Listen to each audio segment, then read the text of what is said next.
Good afternoon, ladies and gentlemen. Hope you're having a wonderful day. This is David Etienne from Etienne Business Solutions. Of course, we're a full service accounting firm.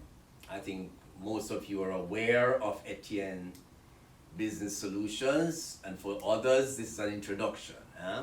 So, thank you for joining me, so to speak, and this afternoon, I just thought it important to bring to your attention a few pointers on a particular topic, a particular subject matter, which is not something that is quite understood, but for those who are contemplating certain business transactions and activities, it is critical that you get an inside view of what provides. Now, I've had clients, existing clients and hopefully potential clients calling the office, and essentially they are in possession of investment properties. So they are into rental.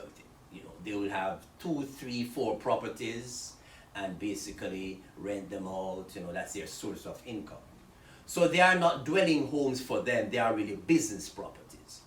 Now, with the market as it is, a number of those persons are seeing opportunities where if they are able to sell one of these properties that has escalated so much in value now, then they're thinking that they would be able to sell and make a significant profit on that property and use that money to invest in maybe 1, 2, or 3 other properties of lesser value.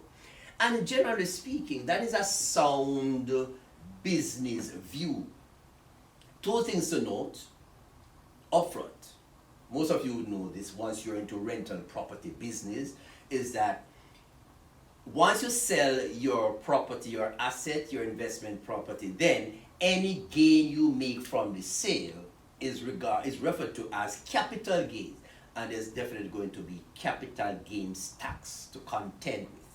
It's not like when you sell your dwelling home that you're given a waiver of $250,000 or $500,000 because it's your personal dwelling home. Once an investment property, yes, you want to sell and make a whopping profit, that's what you're about. But bear in mind that there is this capital gains tax to pay. So one way to handle this, if you're in the business of property investment, is to decide that when I sell a property, the funds that I receive from the sale, I am going to reinvest it in new property. So I may sell a large home for $500,000-$600,000 and decide that I am going to now use that money to reinvest into maybe 2 or 3 lesser priced properties, maybe 3 $150, that's an interesting, $150,000 properties, okay? So you're actually taking the proceeds from the sale of this property and putting it back there. By doing that, you are able, and listen carefully, you are able to delay the capital gains tax. You are not able to avoid capital gains tax, but you're able to delay it because basically what is happening is that the gain that you made from this sale, you're not really using it for personal benefit. You're actually reinvesting it. However, if you notice, the term is like-kind properties. So the IRS has in its rules and regulation what we refer to as a section 1031.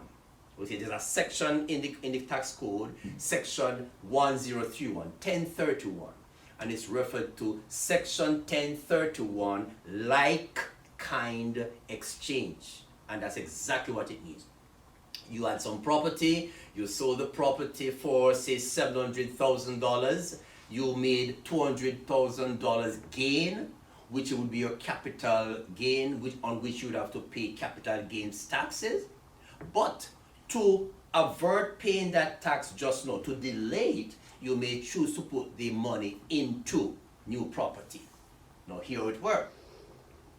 This like kind exchange is predicated on you using, and this is where people miss out on the thing, using the full proceeds from the sale to reinvest in these other properties. So if you sold for a full $700,000, it must be because you intended to use the full $700,000 to invest in like kind properties. So I'll give you an example, or a scenario rather. Client approach me and say, okay, I've sold a home, I've made $300,000 profit on it. I know, yes, I'm going to have to face $300,000 capital gains tax. However, I intend to put the money into new property. However, he went on to say, oh, I'm only thinking of putting 500,000 of that 700,000 into new property. I'm contemplating using the other 200,000 for some other use. Okay, right out, and the person is of the view that he can benefit fully from this section 1031 like kind exchange deferral of capital gains tax. But you can only get that deferral, you can only benefit under that provision if you use the full proceeds of the initial sales to acquire like kind property. There's a term used here which is boot. That's not a term used. Basically what boot is saying is, if you had the 700,000 and you only use 600,000 of it into new property and use the other 100,000 for your personal benefit, then you have benefited the exchange of that value. You have not used all the proceeds to invest in new property, so you have not qualified under all the conditions of a 1031 like kind exchange. Why am I bringing this to you right now? Because it is a prime time, and shrewd businessmen are aware of it. It is a prime time for property owners to seek to sell, because you know you see what the market is like, right? The housing stock or whatever, whether for rental or for buying, is limited compared to the demand, and so the prices are up in the roof. So a person who is holding on to investment properties see that, hey, there's a big opportunity here to make whopping gains. So if I can dispose of a property or two and make a whopping profit on it, and then use money to reacquire new properties, maybe at a lower, then that would be a good thing.